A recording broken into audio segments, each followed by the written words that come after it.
DCFM 88.9, 25 past 10, with Vanessa Amorosi there in Perfect and Slade Come Feel the Noise on DCFM 88.9. In a moment we have the Mayor of Dubbo talking with me. The Mayor of Dubbo, Matthew Dickerson, good morning. Good morning, Richard. Okay, we played Slade Come Feel the Noise. I thought that was appropriate. I thought the song called Perfect might be more appropriate than Come Feel the Noise. Oh, yeah. Typical political response. Let's start with a nice one first of all. The Dream Festival's coming up and all sorts of good things happening with the Dream Festival. And I noticed in the council notes a page of instructions on how to close down a road. Come on. You know what it's like, Richard. You've got all these various conditions you've got to meet. I think off the top of my head, 13 conditions. It's something like that, yeah. Paper there in front of you, there are various conditions. But closing down a road is a big thing to do. You want to make sure that it's done in the correct way. You want to make sure that the correct barriers up. You want to make sure you inform the public. We're talking on radio now, so making sure people know about that. It's only closing it down for 45 minutes, so it's not actually being closed for long. And a page of notes to close it down. I couldn't believe it. And I thought from 8 p.m. to 8:45 p.m. But that is a great thing. The that's what I want to talk about. Lantern Parade is a great thing, and the streets or Talbot Street will be full of people when that happens, so that'll be fantastic. But yes, you've got to go through the correct process, and even though it involves council, we've got to still make sure that we put in applications to do things the same way as any external organisation would have to as well. But the good part is it's a bit of advertising for the Dream Festival and the Lantern Parade in particular. Yes, indeed. That's going to be a great thing for Dubbo. Looking forward to seeing it. Now, the Northwest Urban Release Area is on public exhibition at the present time. I am concerned about point 6 of this particular motion, which says it identified 25% or $3,075,000 of council's contribution for the construction of River Street West be sought from unrestricted reserves generated from savings in the 2021-2022 financial year. How does that compare with the debt? So we'll go back a step there. There's essentially that $3 million we're talking about there essentially goes to about a $12 million component of infrastructure bill. Yeah, I understand. And part of that, what we're seeking to do there are infrastructure funds available, some grants there. So effectively what we're talking about there is it will cost $12 million for some of that infrastructure, we estimate.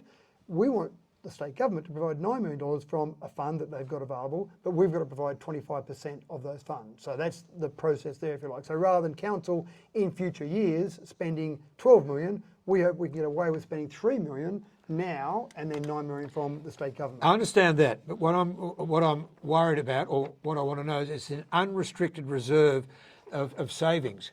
So and we've got a $20 million debt. So we're adding that to the $20 million debt. What are we doing there? So two separate things there. The $20 million that we've talked about previously has been an operating deficit over the last 3 years. Indeed. So I might have $100 in the bank, and then I spend in the next year, I spend $20 more than I receive, so now I've got $80 in the bank. So I've still got money in the bank, but I had an operating deficit of $20 in that example. Council had an operating deficit of $20.3 million. We've still got money in the bank. We're not broke per se. So that $3 million would come from some of those unrestricted assets, some unrestricted funds sitting in the bank. So as you know, we've got restricted assets. They could be restricted externally. Yes. So government bodies could say you can't use that, or we might restrict them internally, or unrestricted assets. So essentially we say of some of the money we've got, that's I suppose a long way of saying of some of the money we've got in the bank, we'll use that $3 million from that money we've got in the bank. If that makes sense. So we've got $3 million. Yeah, I understand all that. Yep. So my next question is going to be after this. Yep. So we're taking $3 million out for that. When are we going to take out $3, $5, $7, $8, $9 million to do something about the roads? So the road infrastructure is under incredible pressure. The big thing about taking this money out is that we will get that money back. Indeed. Because the $12 million that will be spent there will be used for land development.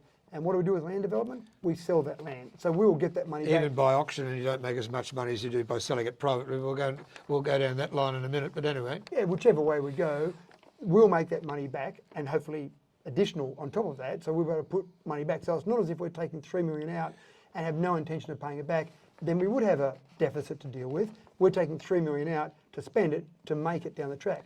If we took some money out of our savings to spend on our road infrastructure, then we've got no income from that road infrastructure to put it back in the bank. Yes, they're called rates. Well, we've got rates coming in on a regular basis, and we are spending 100% of our budget every year at the moment to try and run the city, run the local government area, including the roads, but we don't get additional money back by going and repairing a road. So with the roads, we're doing the repairs, but we're continually looking for external funding.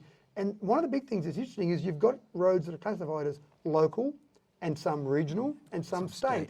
State ones, we're not really meant to touch them at all, but we don't touch them at all. State government's responsible. We might have contracts to do work on them, but we can't even just say, we'll go and fix some potholes on a highway, Mitchell Highway, for example. We don't own that, we're not in control of that. Regional roads are the really big one. Regional roads are roads like Saxa Road, which is in terrible condition. Roads, some of those roads going across to Mudgee, for example, Golan Road, some of those connections over there. I mean, there's roads that are regional roads around Dubbo as well. They're ones that are owned by council, if you like, in inverted commas, but they're ones that are supposedly majority funded by the state government. Now, there's been a big push through a number of councils across the state for the state government to take back over regional roads or take them over and make them state roads. And the state government has generally agreed to that, but not a lot of action has happened out of that. So those regional roads should be paid for majorly, or the majority of, by the state government. But again, we don't seem to be getting a lot of funds there as we should be. And then local roads are our responsibility. Yeah, indeed. So do the council own a steamroller? we own a very old vintage one in Wellington. Well, yeah, I mean, have you got a road roller or whatever they call them these days? Do you reckon you could run it along Wheelers Lane and just flatten out the bits that have come up at the moment? I mean, unbelievable. Nothing has been done on Wheelers Lane. You get the jet patcher. I don't know why we even bother having a jet patcher. Quite frankly, all it does is fill up the holes with a little bit of tar. It sinks and doesn't have time to harden. And just to cover up great big potholes we've got at the present time. It would seem to me that you run something heavy down the road, at least flatten out those bumps in Wheelers Lane. Council need to do something about that. I'm going to quote our federal MP here, Mark Colton. I've heard him say this a few times at various openings, and he said... Oh, here we go. Yeah, I know. The job of, when I remember at an opening of a roundabout, and he said, the engineers have done a fantastic job here. He said, because you might have to train for a number of years to be a plumber or electrician or a doctor. He said, but everyone, and this is Mark Colton's experience, everyone seems to be born an engineer. They all know how to do engineering projects. So we've got experts on our council. The state government's got experts. Yeah, you've got experts, but we're not doing anything at the moment. Well, this is the thing, Richard. They are, but there is so much pressure on where our roads. and when? There's over 2,000 kilometres of road infrastructure in the Dubbo Regional Council area. And this is the problem. What you've just said there about Wheelers Lane. Well, why aren't the priorities on roads that are used the most? Well, surprisingly enough, they are. But all of those are under pressure. You've only got to drive on any roads across the state at the moment, and the roads are in terrible condition. So the thing is that the conversation you just had there, I have lots of people say, why don't you just get the guys to come out and fix and then name any one of 50 roads or 100 roads across the LGA or across the state? We don't have the number of people or the dollars or the resources to just slip out and fix that little bit of road up, because we are flat out trying to fix roads up. I understand, but why aren't the roads that we use most, why aren't they attacked first? They are, but again, the road that you use Wheelers Lane hasn't been. But that's the road you use the most. Talk to someone else, they might say a road over the suburb. I use Talbragar Street a lot too. It's in terrible condition. I use Winjawarra Street, it's in terrible condition, and those roads are used the most. The slug was back the other day at the bottom of the hill, and Winjawarra Street, bottom of Apex Oval, trying to slug people again. That's another story. That's not our story. But you've just emphasised my point. You mentioned Talbragar Street, you mentioned Winjawarra Street, you mentioned Wheelers Lane. So it's not just, if there was one road in the Ontario LGA that needed work, it'd be easy. But every road just about needs work in the LGA. There's probably a dozen roads that override every other road in Dubbo that need fixing before any other road. Probably about a dozen of them. You've got to admit that. Oh, no, but there's not a dozen. There are significantly more than a dozen. There are the ones that are used the most. There's probably about a dozen. Well, there are more than a dozen roads that are used the most. I mean, there's only one that's used the most, and I can tell you where that road is. The road in front of the Western Star Hotel is the most used road in Dubbo's LGA. Most number of cars per hour. Okay. But again, there's only one that's used the most, but there are many roads used a lot. And it depends where people drive as to ones that they notice the holes on. All right, 25 to 11, DCFM 88.9, talking with the Mayor of Dubbo, Councillor Dickerson. And now, just looking at a few other things that happened in Council last night. We've looked at the Dream Festival, we've looked at the roads, we've looked at Northwest Urban. Now, the one that I find interesting is this one, and it's the. I'm very pleased about this. We've got $1 million from somewhere for stage lighting equipment for the theatre, which is not beyond time, because that theatre has still got the lights that you and I put in when we were on council together, and the L52s, and we're now getting LEDs. So you'll probably remember that those lights we put initially weren't brand new lights. No, they were from all over the state, and Mick Wilson and I spray painted them black to make them look new. And so they were second-hand or used lights to try and save on. They were good lights, maintenance at that though. time. Yeah. So the state government has given us $1 million, and you may remember recently Dougal Saunders and the relevant minister were in Dubbo, and they basically made the announcement there about the $1 million. So that's fantastic.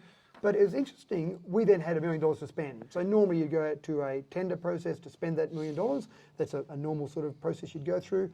In this particular scenario, when we went out to find suppliers that could supply it, because it's fairly specialised, it was actually quite comforting in that many of the suppliers we went out to get prices from said, well, here's a price, we'll give you an approximation. Sure, we'll look at a tender, but we're probably not going to put a tender in because you've got a supplier in Dubbo that can do it, and they'll do it cheaper than we can, and they're local and they're better, Yeah. so why don't you use them? That was the point I was going to make. You made a very, very good choice in getting Audio Plus. Well, that's right. Never before have I seen, for $1 million spend, organisations saying, well, we're not going to bother about putting a tender in because you've got a local guy that can do it fantastically. So we did do some price checking to make sure we were getting fair spend for ratepayers' money. And in the end, we've made a council resolution not to go out to tender for that because we've got a supplier that can do it locally. We've got people saying, we're not going to put tenders in, or here's my tender approximation, which is dearer than the price we can get. So we're using a local supplier, and it seems like a good, fair price. Anybody who can do like the AFL, and that's like the AFL can obviously light our theatre, and that's Audio Plus. They've done some huge lighting all over the country. They have, but you've still got to go through a process. Oh, yeah. I still wouldn't feel comfortable, council, just saying, oh, there's a good local business, we'll just give them the money.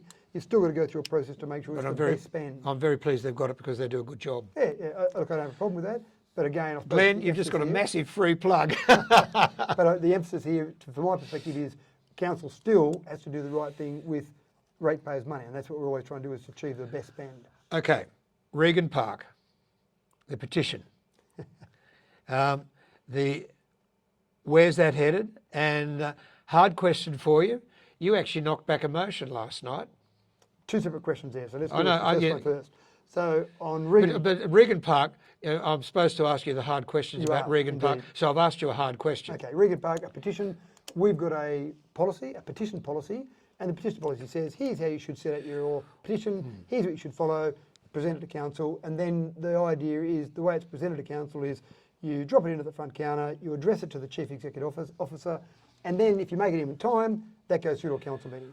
That went through to our council meeting on Wednesday night, and it was noted. We basically noted the fact that we've received a petition, there are X number of signatures on there, thank you very much, end of story. End of story. That's as far as that petition is concerned, that's it done. Right, hard question. Then the hard question is that there was a motion put forward by a councillor for Wednesday night's meeting, and there are things, as the chairperson of a meeting, I've got to make sure that motions are legal, complying, they match what needs to be done from a council perspective. So for example, if someone says, I want a resolution to go and change the Reserve Bank interest rate, then I would say, sorry, that's out of order because we don't have power over that. So it's got to be a motion that we can take action on.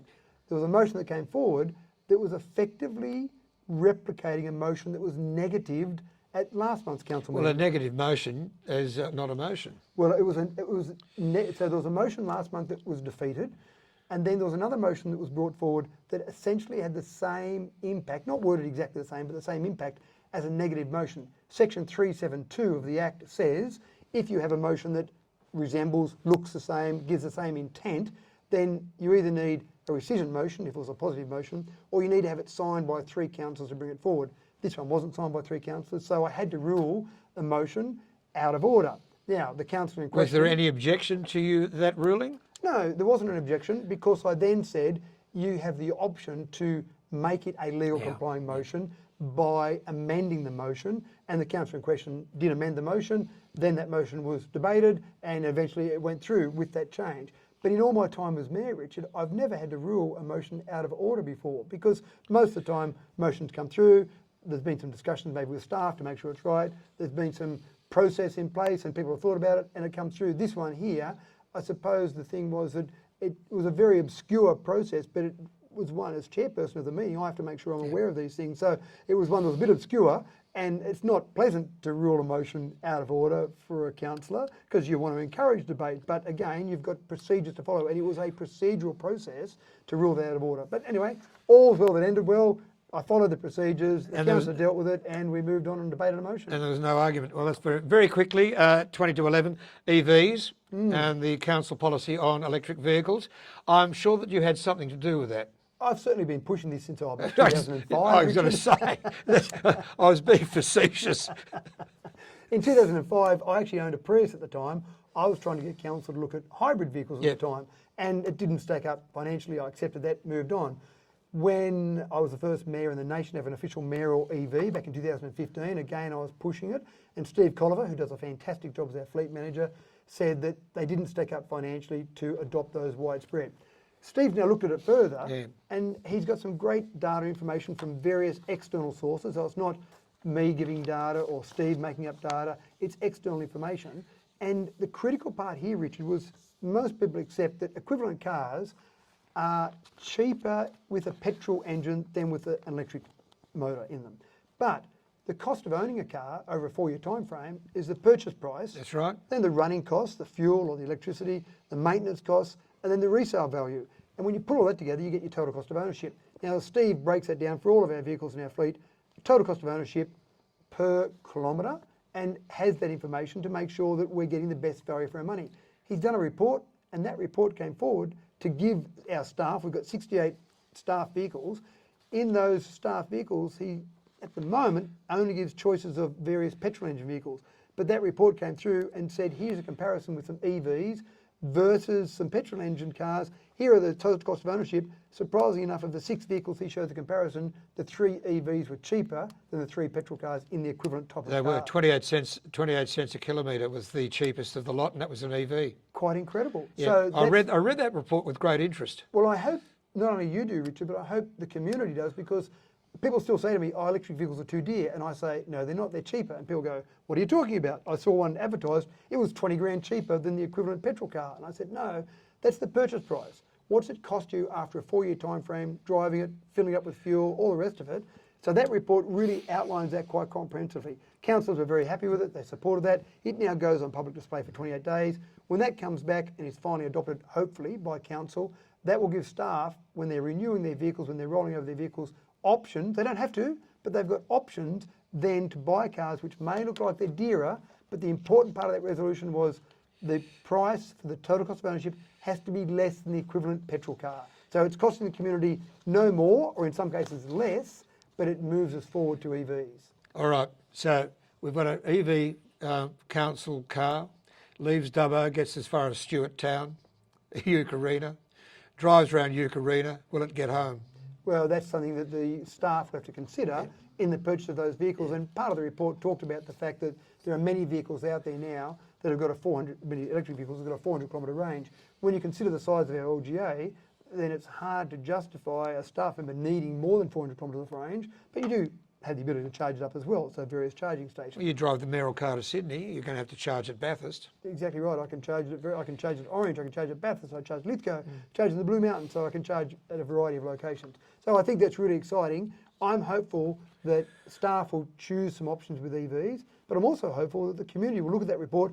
Steve Colliver's done the hard work for the community now. Any community member can get that business paper and look at that and read that and make decisions in their own business or their own personal lives. As I said, 28 cents a kilometre. That's the cheapest one, quite incredible. Yeah. Always good talking with you, Mr Mayor. Thank you for your time this morning. It's always hard work when you ask me those hard questions, Richard. Indeed, yeah. Well, you got the hard question today.